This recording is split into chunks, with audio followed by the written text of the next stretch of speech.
नमस्कार दोस्तों, सब्सक्राइब कीजिए हमारे YouTube चैनल YT क्विज को नॉलेजेबल वीडियोज सबसे पहले पाने के लिए।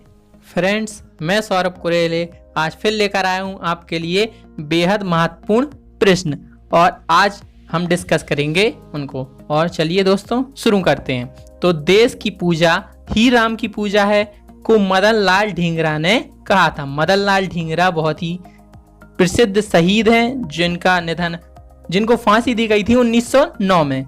1909 में इनको फांसी दी गई थी। उन्होंने कहा था देश की पूजा ही राम की पूजा है। ठीक है दोस्तों, इसके बाद हम डिस्कस करेंगे तुलबुल परियोजना जो कि झेलम नदी पर बनी हुई है। तुलबुल परियोजना कहाँ बनी हुई है? झेलम नदी पर और जम्मू कश्मीर में बनी हुई है। और जम्मू कश्मीर में सबसे बड़ी मीठे पानी की झील भारत की बुलर झील स्थित है। बुलर झील जम्मू कश्मीर में स्थित है, जिस पर तुलबुल परियोजना झेलम नदी पर बनी हुई है जहां। इसके बाद दोस्तों कोसी नदी का उद्गम स्थल गोसाईनाथ की चोटी है। कोसी नदी का उद्गम स्थल गोसाईनाथ की चोटी है। और कोसी नदी गंगा नदी की सहायक नदी है जो कटिहार जिले में, बिहार के कटिहार जिले में मिलती है गंगा नदी से। कटिहार जिले में मिलती है गंगा नदी से बिहार के। इसके बाद नेहरू पर्वतारोहण संस्थान कहाँ है? उत्तरकाशी में स्थित है और इसकी स्थापना 14 नवंबर 1965 में उत्तराखंड में की गई थी। उत्तराखंड के उत्तरकाशी में नेहरू पर्वतारोहण संस्थान है जिसकी स्थापना 14 नवंबर 1965 को की गई थी।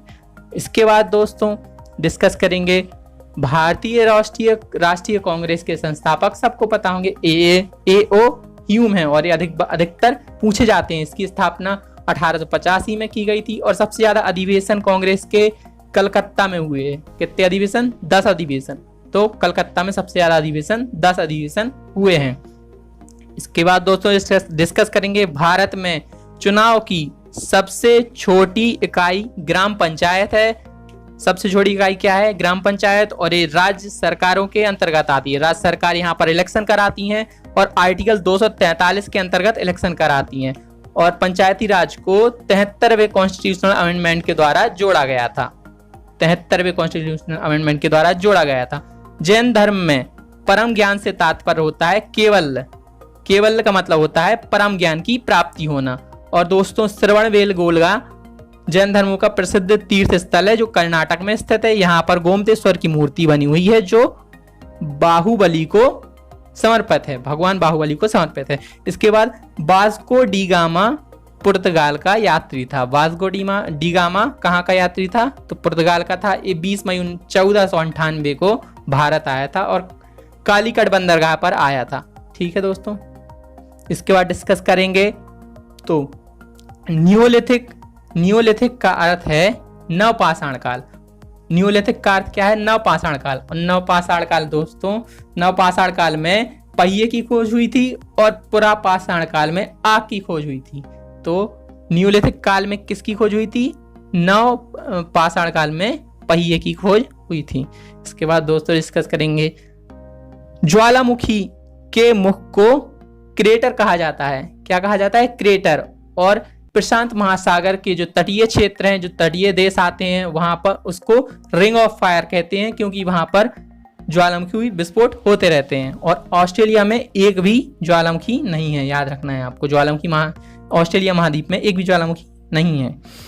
सूर्य में उपस्थित नाभिकीय ईंधन हाइड्रोजन है और हाइड्रोजन 71% है और 26.5% हीलियम है। 71% हाइड्रोजन, 26.5% हीलियम। ठीक है, और स्थित है। और नाभिकीय संलयन होता है सूर्य पर, याद रखना, नाभिकीय संलयन। भारत में पश्चिमी समुद्री तट पर कोंकण तट है। कोंकण तट कहाँ है? पश्चिमी समुद्री तट पर है। और यहाँ पर काठियावाड़, कोंकण, कन्नड़ और मालाबार तट भी अवस्थित हैं पश्चिम समुद्री तट पर। ठीक है फ्रेंड्स, इसके बाद दोस्तों हम डिस्कस करेंगे विरूपाक्ष मंदिर का निर्माण चालुक्यों ने करवाया। और विरूपाक्ष मंदिर कहाँ पर स्थित है? तो दोस्तों कर्नाटक के हम्पी में स्थित है। कर्नाटक के हम्पी में विरूपाक्ष मंदिर है। विरूपाक्ष मंदिर का निर्माण चालुक्यों द्वारा करवाया गया था।